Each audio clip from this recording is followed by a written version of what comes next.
You're listening to the After the Show movie podcast brought to you by ascully.com. And here are your hosts, A Scully and Sid Talk. Inner negative, outside positive. Sid Talk. That would, what are you talking about? Our before the after the show discussion about buying a power adapter and the correct polarity for some cheap little thing that I bought that didn't come with one. Yeah, if you've ever had this dilemma. Never heard of this in my whole life until I went to buy a power adapter for a small monitor, 7-inch monitor I bought to go with my DSLR camera. And then it's like, there's different ones and different sizes, different kinds. It's Polarity. A whole new world.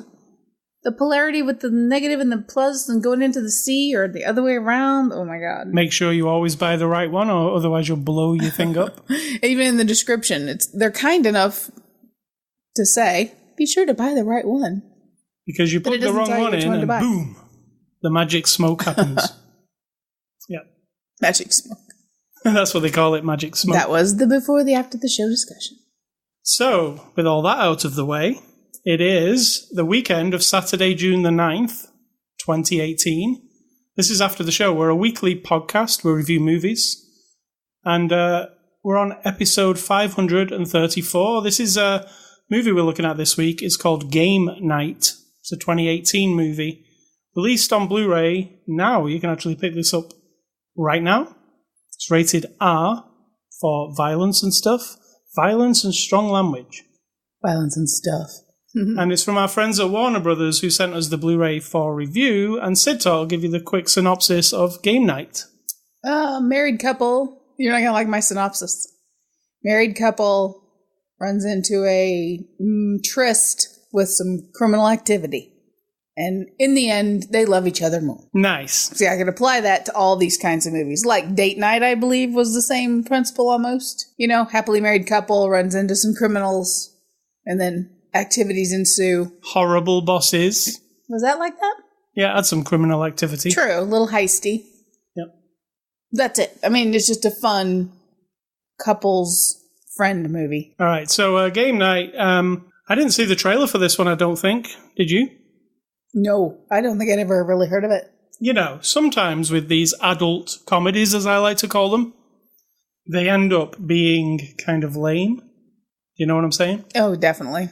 So, with this one, I wasn't quite sure what to expect, but I was pleasantly surprised. And you know why I was pleasantly surprised? Because it is kind of a hybrid between a wacky comedy and an actual action suspense movie. Which suspense is a bit strong. I would liken it to a movie I'm going to recommend this week called Very Bad Things. Really? I mean, it's not quite as dark as that one, but it does go to some dark stuff. Nah, there's no darkness here. I thought there was. Nah, there's no darkness. It's all very normal thugs, criminals. People getting shot in the arm. That's not dark. It's pretty... That's not dark. It's not what's generally in a normal comedy like this. A grown person intentionally shooting a child through the arm would be dark. This is just, So I disagree with that assessment. So that's why I liked it, because it was almost like two different types of movies. It was always funny, though. And I thought there was some legitimately funny dialogue. Like, sometimes in these movies, I'm rolling my eyes a bit. It's just a bit too lowbrow, let's say.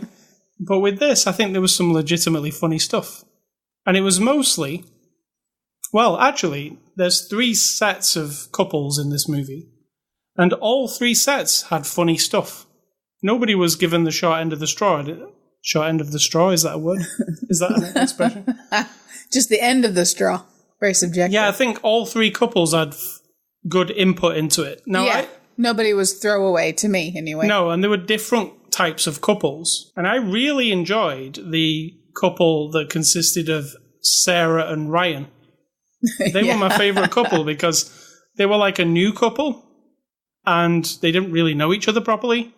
And Ryan, his comedy was, I thought, really funny. It was in an old 70s movie. They would have been He would love lamp. No, I was thinking of, like, in an old 70s movie, not to offend anybody here, there was always, like, a blonde, what did they call it? Idiot? I think the like word a jock? for it, no, I don't. I think a female character it generally was. Oh, bimbo? Yes. Okay. And he was like an airhead? He was like that character, but the male version. But the joke is, he had been bringing to their game night all with the friends blonde bimbo women. Yes. For all the years. And they call him out on it. And so then he decides he's going to bring someone who isn't dumb. But she doesn't do much for him, I don't think, at first. But she's a match for him. Like she. Yeah, well, more than a match. Yeah, and she can't. Because he becomes the blonde bimbo. Yeah, exactly. Dimwit. It's a reversal thing. Yeah, clever. Yeah, so yeah, the thin, the plot is interesting, but you can kind of see what's coming, can't you? I mean, sure. There might be some spoilers here. This is a wacky comedy. It does have a couple of twists and turns in it, but I kind of saw it all coming. Was you surprised by anything? Not surprised, but I will say I was like in it to be like, are they trying to do this or are they doing that? Yeah. And I wasn't sure. So the surprise was I didn't 100% sit there and go, oh, I know what this is going to be. I just had some options, and it did turn out to be one of the options. Yeah, yeah. But because it was fun and I was kind of in it, I didn't care. Yeah, there's like two options, basically, where this movie's going to go, and it happens to be one of them. And you'll probably have seen it before it comes. So you're not really in it for the whodunit kind of aspect. But, yeah, there's this game, you've seen those things, where people do those fancy game nights where it's like a murder mystery, and you go in, and there's actors. Yeah, just for reference, nobody does that. You only go to restaurants for that? Yeah. No normal people do that? No. Just rich people, maybe? I'm not saying they're not normal. Maybe some nerdy people do it every Friday night, like a fun thing, Well, game night, yes, but not hire an entire company to come and like pretend to kidnap you. No, they don't. I'll tell you a story. I've actually been to one of these nights. Nice. With a company that I worked for. They put on, like, for our Christmas party, one of these nights in a big mansion. It wasn't stay all night kind of thing. It was just a couple of hours. And it was, Clue. You call it Clue. We call it Cluedo. Mm-hmm. But they had a bunch of actors, and, the Reverend hit somebody over the head with the crowbar in the dining room, and you all had to figure out who was lying and who wasn't. It was one of those things. So this is kind of like that, but on a bigger scale. Grander, yeah. Right? And, it starts off kind of innocent and ends up with people being shot in the arm and running from criminals and car chases and a plane chase. I mean, it gets out of control towards the end. Bigger than I actually expected it to be. When it started, it's actually really funny as well, because Jason Bateman's character Max and Rachel McAdams' Annie, they're both movie fans. So there's a lot of, like, movie references in this movie. She, like, does the "none of you effing pricks move" from Pulp Fiction. And they also do, like, when they're chasing down a plane in a car, which sounds ridiculous, she says, oh, it's just like Liam Neeson in Taken 3. Like, it's got a lot of little nods at different movies, which I enjoyed. And what did you find? Did you find anything particularly funny? Anything particularly Nothing lame? specific, no. I laughed a lot. Was there anything you didn't like? Good question. Other than the bottom line story is she would like to have a baby and he's not that interested, and so we have to resolve that. That is a bit boring, but that really doesn't bother me, because I had more enjoyment than I had. And this is another one of those times when I can say, when I'm having a good time and the movie is convincing me of everything, I don't sit and nitpick. I don't sit there and go, oh my God, that's so stupid, or that doesn't work, or I'm just in it. And if you ask me right now, if I write the review in a few days, I might start thinking of things, but probably not, because it's filled up my whole head with, that was a good time. Yeah. Now, what absolutely my favorite thing in the whole movie is Jesse Plemons playing Gary. He plays a police officer who lives next door to them. And it's just the weirdest character. It's just the way he delivers it. You know when he stood in the doorway and he invites them in and then he just disappears into the shadows like Dracula? Yeah. It's just like weird moments like that with him that I thought was the funniest. I don't associate Jesse Plemons, if you don't know who he is. It was from Breaking Bad, and he's in, what else is he in? Fargo. Fargo, yeah. Second season. Yeah, he's a serious actor generally. I don't really associate him with comedy, but he nailed that character. It was just, I don't know, there's something, he's very deadpan when he plays him, and it's very awkward, and everybody around him, they all slip into this is a very awkward situation every time he speaks, because he's not very socially adept, and he is kind of, well, his wife has left him. He's a police officer. It's kind of... And you kind of understand. Yeah, he's after you're with him for a little bit. His brain isn't right. I mean, he's not got over it. He's just a bit I think weird. his brain is fine. He's just an emotional guy. That's what I mean. He's suffering, basically. Yeah. And, they don't want to really be friends with him because he's a bit weird. But, there's a resolve in that whole story as well, which I really liked. So, as far as a comedy goes, I enjoyed it. If I had any... There isn't much bad to say. There was nothing where I rolled my eyes thinking, these jokes are really terrible. It was the right amount of jokes. And then when it started picking up into an action movie, which it kind of does, I was pleasantly surprised because I didn't know there was an action element to this. I thought that they were just going to be in the house and that was it. But I mean, there's a car chase, which I love. They go to a big mansion, which was awesome. There was a scene in the mansion where I said to you, this must have took a lot of choreography with the cameras. Yeah, that was really good. Yeah, that was a really cool scene. And it's a scene, even though it's goofy, it's like a scene out of an action movie, like a really cool... There's a lot of cool camera work in this movie that you wouldn't expect in a comedy like this. Whenever they drive in the cars, there's this cool... I don't know what it is. Is it like a camera that's stuck on top of the car or is it a drone following the car? I don't know. I couldn't really figure it out. It looked good, though. It kind of looks like when you're playing a video game and you're driving a car from above. You can see the car, but it's very stable. And it's kind of on a track. And there was a lot of this camera work where... Miniaturizing. Miniaturizing, which... My camera will do that. The lens that I have, that's actually what it's called, I think. But this was using a drone from above. Yeah, it's just a lens thing where if you have a certain kind of lens that pulls the distance into you, but you can focus on a thing, and then it makes that thing look short and squatty, and everything around it looks a little bit kind of fuzzy. And it actually looks like like a model. Like a model. Yeah, I thought it was a really cool effect. I actually thought it was a CG model at first. I thought every time they were doing that, they're just using some CG thing, but you could tell afterwards that it wasn't. So yeah, it has a lot of interesting camera work and action that you wouldn't expect from a comedy like this, including like a plane's getting its wheel knocked off and scooting along the thing. I mean, it's some pretty cool stuff. So let's move on. As far as a comedy, if you like, it's not Anchorman. It's not that kind of wacky. It's more Horrible Bosses, because it is by the creators of Horrible Bosses. It's more that kind of comedy. So you'll probably know if you like this kind of thing or not. But I put it down to, we'll go on to the cast here. Jason Bateman plays Max.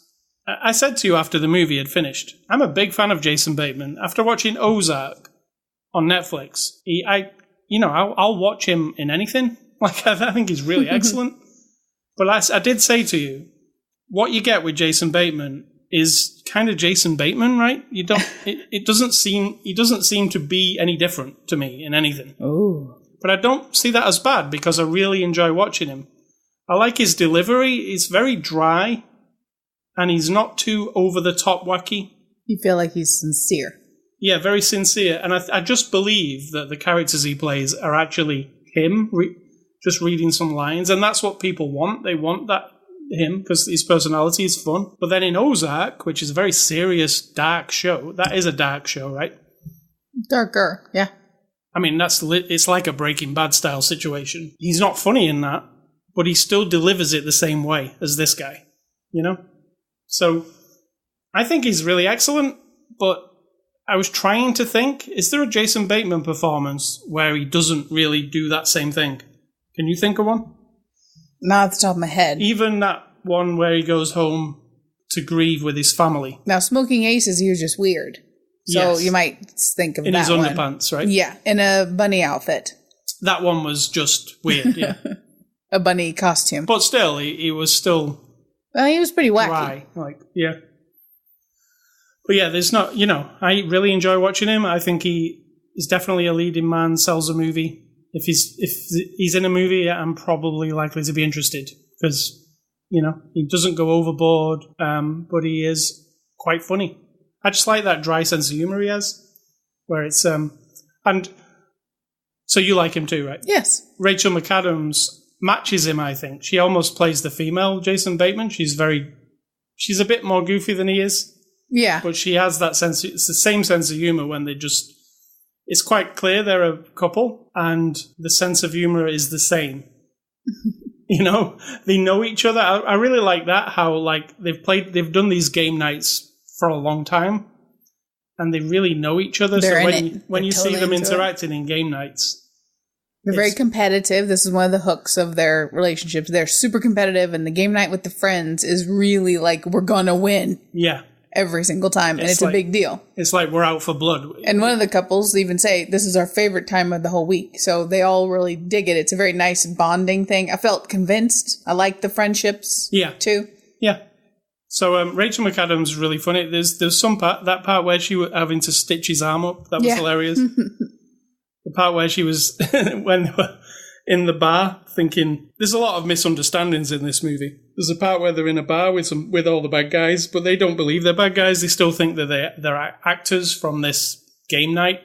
But they're actually really bad guys who are dangerous, but she's just clowning it up. She's dropping a gun on the floor. She's like tapping them on the heads and stuff.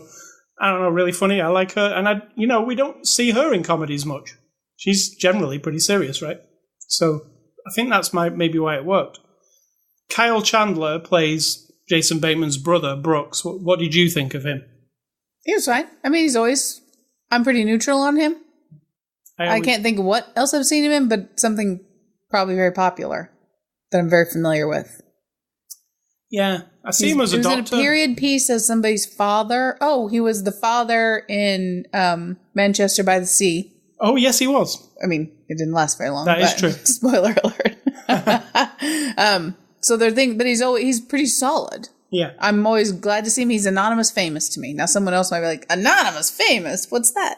That's when I don't particularly know the person, but I know the person. So that's anonymous famous. And you'd amount that to like character actors a lot of the time where you're like, I've seen that guy 1,000 times, but I could never say it. They're all character actors. I think that's a really weird saying because everyone's playing a character. So, true. Yeah. But then you've got starring roles, leading actors. They're all characters. So they're all character actors. Let's say supporting actors. Fair. Yeah. That's what they'd be called at the Academy Awards, so that's fair. Yeah. So, there are many people who you're sat watching TV and you go, oh yeah, that guy, he always plays the detective. I have no idea who he is. Correct. But I've seen him a million times. And he's good. Yeah. I like Kyle Chandler. Again, he's not really goofy, even though he could have been in this movie. He is what he is, and he's involved in a serious situation, and he's not really the joke man in this movie, but he fits. My favourite couple here were Billy Magnuson as Ryan and Sharon Horgan as Sarah. It was just a really awesome dynamic between them two. She's an Irish lady. And the setup is, it's like his first date with her, and he is kind of not that smart, let's say. He's the one that dated all the dumb people before, and now he's the dumb one. I like when they break a Fabergé egg, and inside there's a sticker that says "Made in China," and they go, "Look, it says Made in China. It's a fake," and he goes, "But the sticker might just be made in China." Maybe just the sticker's made in China. So there's funny stuff like that. But I love those two, both of them. Again, all three of these couples were excellent, and the final couple was Lamorne Morris as Kevin and Kylie Bunbury as Michelle. And they were... Yeah, I really like them. They were funny. And they had this, funny, side story about They've been together since they were 13. They got married when they were 19. But somewhere along the way, they kind of end up pulling out of her that she slept with a celebrity. And he's freaking out because he's been with her whole life. And then we kind of go from there with his obsession with finding out what happened and who she was with. So that's kind of plugged into the different scenes, but it didn't feel. Sometimes a movie will do that and it feels like, oh my God, can we just cut all of that out? But I feel like it actually added to, and it was part of their scenes when they're doing something else. And so I felt like it was done really well. And Jesse Plemons plays Gary. I mentioned him earlier. He's my favorite thing in this whole movie. Plays a cop. He's not in it a lot, but when he is, it is very funny. The part where he's just sat and Jason Bateman's gone off to use his computer. Actually, he tells him he's gone to the toilet. But where he's just sat there waiting and he keeps looking over his shoulder like, is he back yet? Is he back yet? I know he's up to something. Really, really funny. And then finally, Michael C. Hall, you will know as Dexter. It basically looked like Dexter in this, even what he was wearing. And it could have been anybody. I hate to be anti-Dexter, but I'm really off of him for having participated in that last season. So it doesn't do much for me. I haven't seen him since then in anything. And when he cropped up, I was like, oh, look, it's Dexter. He will never be able to live that down, will he? He's always Dexter. But yeah, Michael C. Hall's in it briefly. He's all right. This is directed by John Francis Daly and Jonathan Goldstein. It's like a double directing job, 2 directors. They directed Vacation. Do you remember that? The movie Vacation? Yeah. Original Vacation? No, that terrible remake that we watched. Oh. Was there a remake? Yeah, we watched it. The remake with Ed Helms. It was really bad. Oh. I blocked it out. We reviewed it on one of the After the Show episodes. I blocked it out completely, so yeah. It was the same story. They go to Wally World. It's closed. It's crap. Wow. It's kind of cruddy. It's more adult, X-rated kind of thing.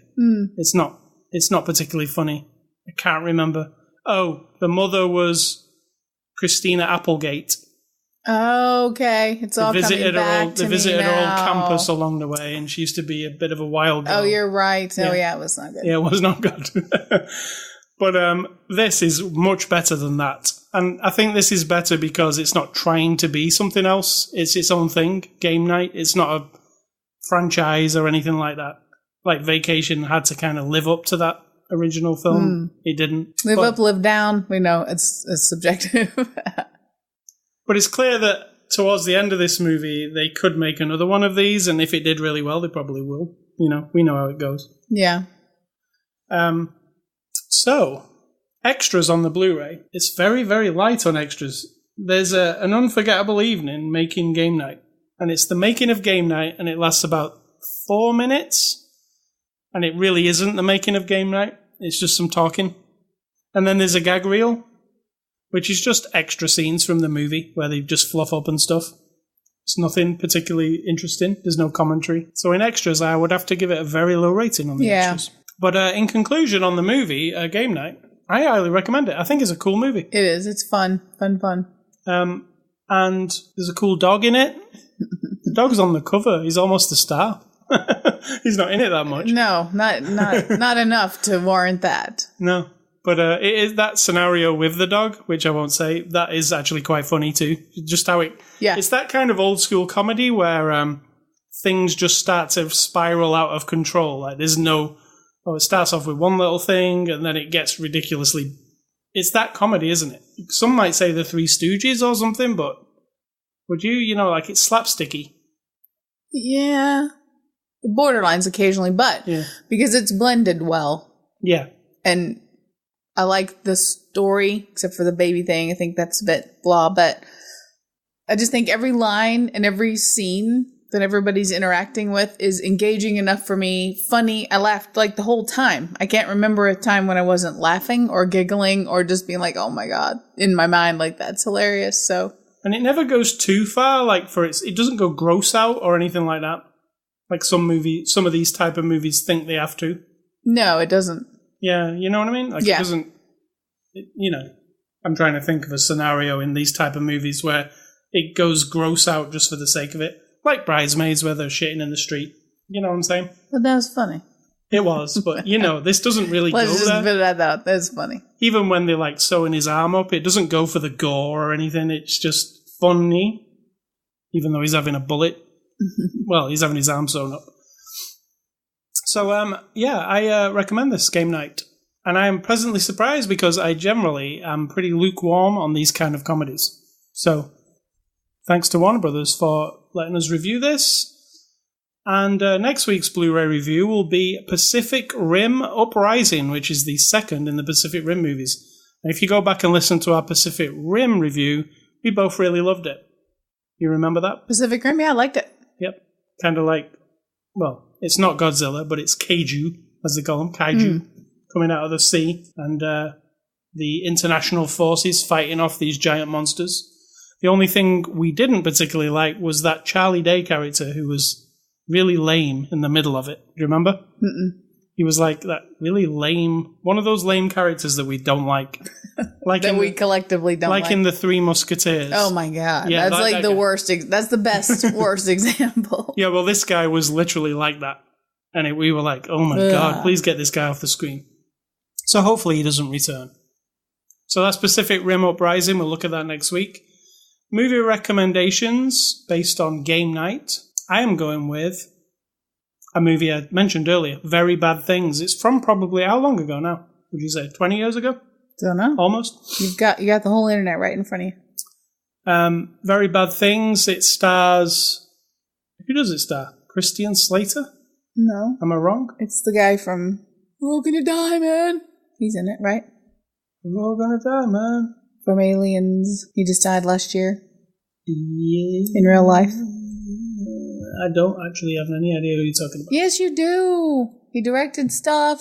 Died during surgery. No, I can't think of his name. Oh my God. And Big Love. He was the guy from Big Love. Oh my God, we're terrible. No, I don't think he was in it, was he? You're talking about Paxton. Yeah. Was he not in Very Bad Things? No, I don't. I thought it was Christian Slater, but I'm probably wrong as well. Let me have a look. Very Bad Things. Christian Slater. Okay. 1998, Very Bad Things. And it was directed by Peter Berg, and it stars Christian Slater. Peter Berg. Okay. I'm confusing Peter Berg with... Right. Yeah, that guy. It stars Christian Slater and Cameron Diaz. It's really, it's like this movie. It's a comedy movie with a dark turn to it. But it's much darker. Jon Favreau was also... I was going to say, is that the director of the famed Alien vs. Cowboys? Or Cowboys vs. Aliens? Well, Jon Favreau's in it, but Peter Berg is the director. Yeah. So I'm recommending Very Bad Things, and I'm also recommending Ozark. It's a Netflix series starring Jason Bateman. I think it's some of his best work. Some say it's a Breaking Bad ripoff. No, it's kind of different to Breaking Bad. It does have some elements of that. But there's a new season starting in July, I believe. Season 2. So that's Ozark. We actually live very near the Ozarks. That's probably why I was like, oh, we'll have to see that. And then we watched it all and was like, oh, Lake Ozark is really nice. Then realised it wasn't actually filmed anywhere. None of it was, which is hilarious. I think it was filmed in Canada. So it was a bit of a rip-off in that sense. But it's a very good show. And your recommendations are? Mine are just in line with the word game. I'm going to say Hunger Games, with the first one.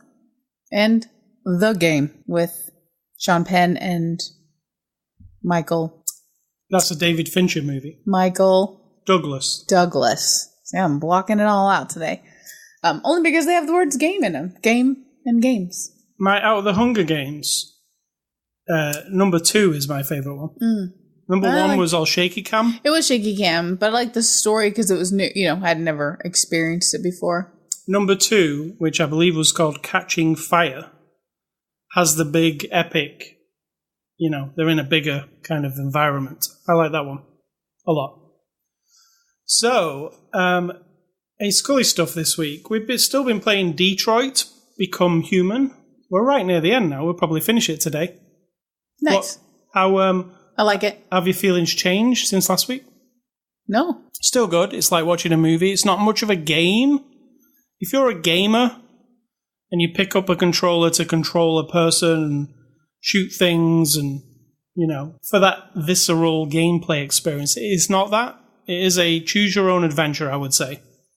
You don't shoot things. And you don't choose a lot of your own adventure. Let's not be brainwashed into thinking this is a fairly linear game with the few outcomes that change as you go.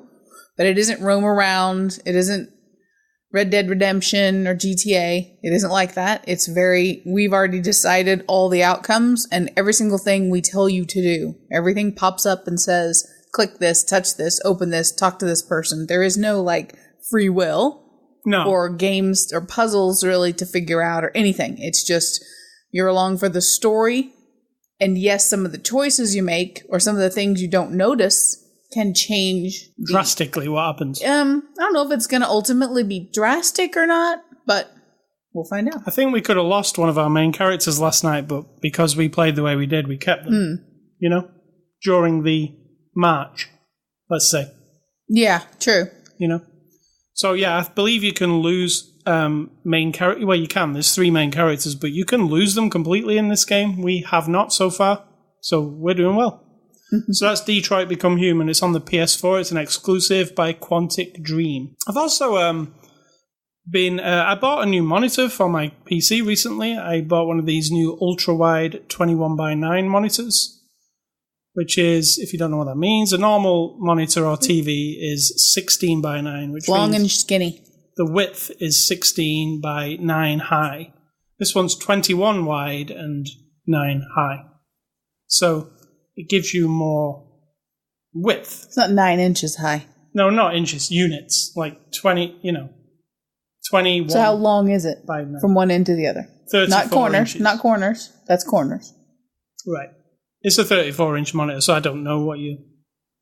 No, from end to end. So it's about, to me, it looks like it's about 2.5 feet long, maybe approaching 3 feet long, and only about 14 inches high. Maybe 15. So it's like having two. Well, I used to have 2 monitors on my desk, 2 27-inch monitors. It's like having that, but without a bezel in the middle. It's just one big screen. So what that actually is cool for is working like I am doing now, recording this podcast, because I can see everything. I used to have to have my spreadsheet all squished up and scroll it back and forth. Don't have to anymore because there's more width. But where it really comes into its own is movies and games.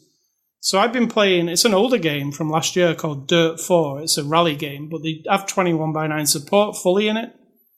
And playing a racing game where the whole thing is in your peripheral view and it's not cut off on the ends. It's a lot more immersive. It's strangely, I feel like if you move to a 21:9, you probably always want one. I don't like it particularly for me, so I don't know if that's true.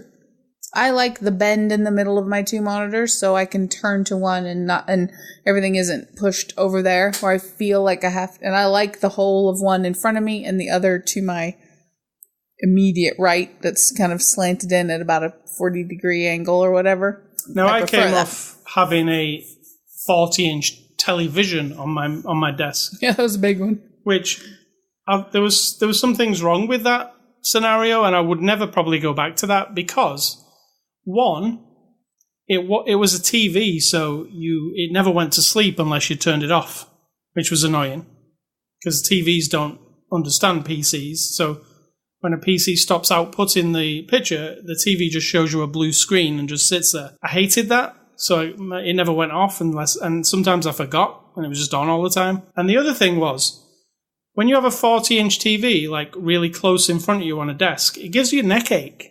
And you only realize after a while that your neck aches more. And do you know why? Because you have to look up and down a lot. With this monitor, because it has a stand that's height adjustable, I've got it at my eye level, and I don't have to look up and down. I had to look up and down a lot because the other monitor I had, the big one, it was actually right on my desk, on the wood, and then it went up because it didn't have a height adjustable stand. It gave me really bad neck ache, and I realized why I had neck ache. It was that monitor. So always pay attention to ergonomics at your desk, otherwise you'll have a really bad neck. But anyway, there are many games that support 21:9. I've been playing a lot of older games that I didn't realize, like Doom supports it. Any new game like The Crew 2 that I was playing the beta of, that supports it. And a new game I've been playing this week called Vampire, which is a really cool vampire game. It's in London, in the 1912s, around there. And you're creeping around the streets of London and you've been freshly turned into a vampire. and my guy just got a job at a hospital, because a vampire getting a job at a hospital is really good, because the owner of the hospital knows that you're a vampire, and he says you can just work the night shift, and in the day you can go to sleep, and at night, and you're in a hospital, there's plenty of opportunity to feed, blah, blah, blah. So it's really cool. Like, I've not really played a really good vampire game. There hasn't been one for a while. And the cool thing about this vampire game is, like a Telltale game, you can go and like talk to people, and there's like conversations that unfold. But as you get to know people, and you get to know them by talking to them, and there's loads of conversations, and it's all voice acted. And eventually you'll get to know a person properly, and their bar will get right to the top, and it will say, because you know this person so well, their blood, they explain it in their blood quality. The more you know them, the more you've kind of entranced them, the better the blood quality of that person is, rather than just going picking up a hobo from under the bridge who's got very low blood quality because you don't know who he is. So you make these relationships with these people, and some of these people are awesome. Like, I'm talking to the matron in the hospital, the lead nurse. She's really cool, and I've got to know her a lot, and it's almost feeling like it might go romance way with her. But, because I know her so well, her blood quality is like 3,000 XP. So if I take her around the back and kill her, and she is a main person in the story, I can get 3,000 XP and level my vampire up. Challenge. And it's like, do you do that? But she's part of the main story, and if you go and off her, she'll just disappear, and like you'll be more powerful, but she won't exist, and people will get suspicious. And if you go around killing too many of them, the whole area gets really like irate, and they're all out. Like, vampire hunters are out.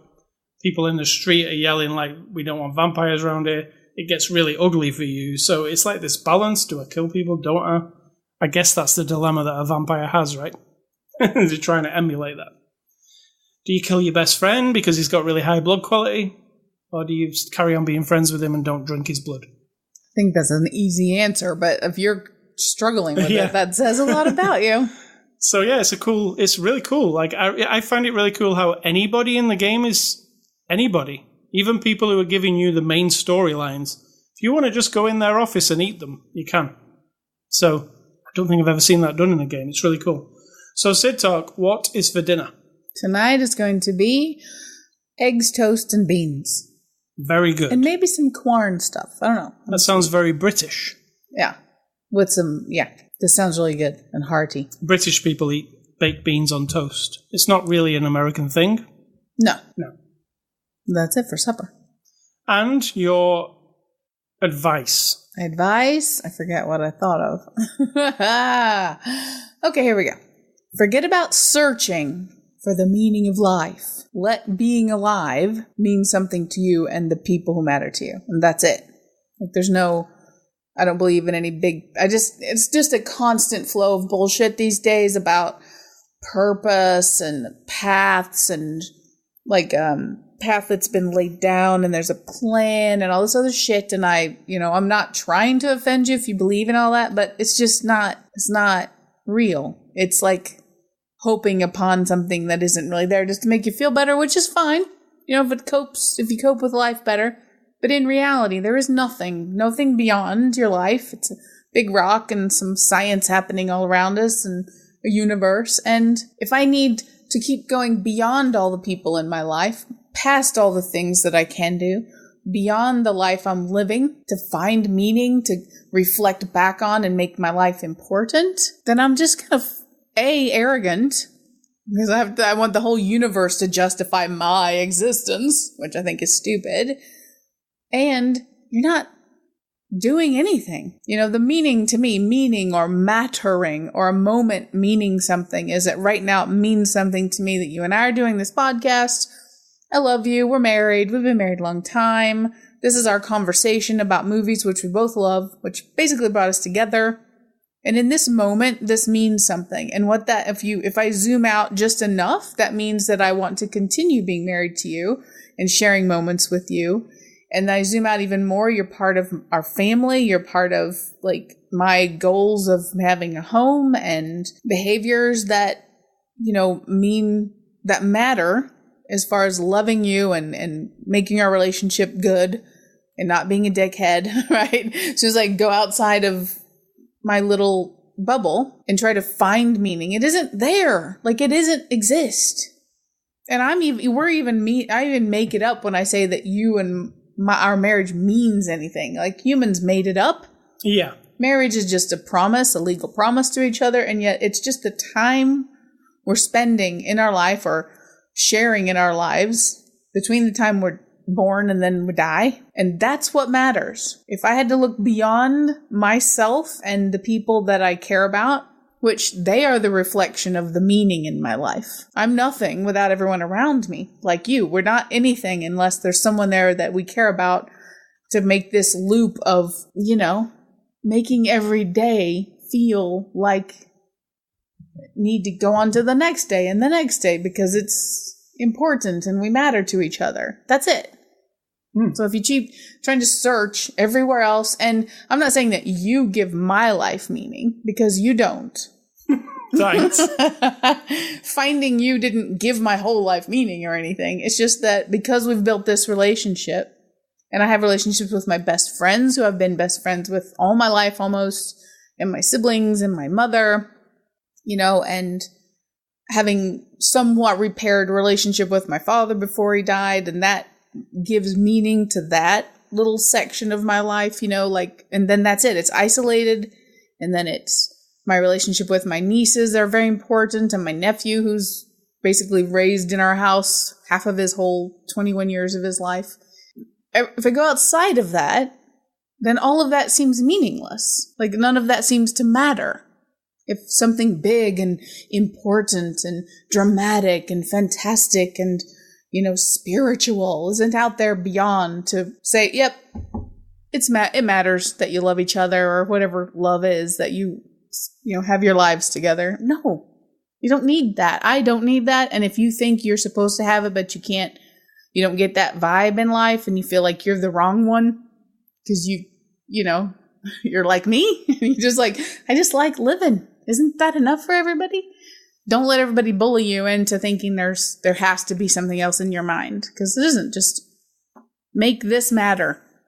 This right now, right here, the person next to you, the person, whatever. That's it. It's not advice. Thanks. It's observation. Do you have any interesting camera?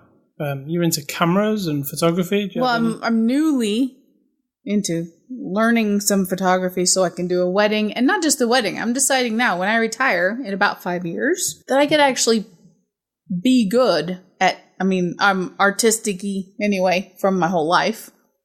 And the camera thing is just very exciting, and I think I could do really well at professional type photography. I won't claim to be a professional. Anything new, I'm ordering a bunch of new stuff. And I'm going to be going at this weekend and telling people for free, I'll take your portraits at my mom's historical museum place, where it has a lot of cool little areas. We'll see if anybody shows up for that. Then I'll know for sure if I suck. I'm just learning. It's a matter of consistently every single day picking up the camera, flicking the settings, practicing, and I'm not usually good at that, but this because it really interests me.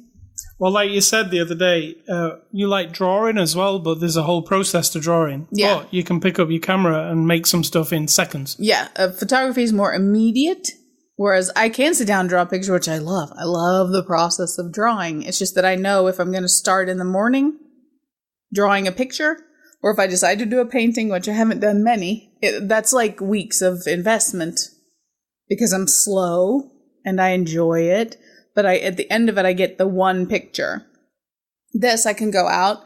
Yesterday, on the way to get French fries at Wendy's for supper, with our Jimmy John's, that's one of those combo things, I noticed in the parking lot of the mall, hey, they're going to be having a fair this weekend. I stopped the car, and for 5 minutes, I stepped out, took a bunch of pictures, came home, looked at them, did some editing, kind of messed with the colors and stuff a little bit, and then boom. You know what I mean? Like, I've got these cool pictures. I think they're cool. That's subjective, but it feels very like, quicker process. Yeah. So that's Sid Talk's Photography Corner. So are we going to add that to the template? If you have anything to say, you can add it. Yeah, if you're good at photography and you actually are a professional photographer or a company that has photography stuff, I'm happy to talk about it. We don't have sponsors. So if it's crappy, I won't say it's good, but I'm in the process of buying one thing at a time, really, one section of stuff at a time. About $100 a month. You just bought a gimbal? Yes, a gimbal for my cell phone, because the cell phone takes great video, but I'm pretty shaky. So in order to use a little bit of that video, I bought the cheap. I got it pretty cheap, but it's just a bunch of gadgets, and I don't normally get into that except for my art supplies. I don't invest a lot in any of my stuff, you know? No. As I sit here and look at a jar that has about, I would say 100 different paintbrushes in it. Yeah, that's true. No, I don't buy stuff. I'm very focused. If I get on a thing, I buy a bunch of stuff for it, but I'm also cheap, and so I have to find the best deal if I can. All right. So, we'll leave you with that. I will mention our websites, ascully.com, sidtalk.com. Catch us on Twitter and Facebook. You can catch this podcast on the Google Play Store, the iTunes Music Store. You can catch it on a TuneIn. If you've got an Amazon device, say your trigger word. Listen to After the Show Movie Podcast on TuneIn, and it'll play you the latest episode. We're also on YouTube and the RSS feed, ascully.com. Click on the word podcast. All the subscription options are there. Easy to listen to this show. So easy. You can email feedback to me at ascully@ascully.com. Don't email Sid Talk. And I want to say, stay classy, Mr. Jason Bateman. Always continue playing yourself, and we'll be good. And I'm going to say, think for yourself, or someone will do it for you.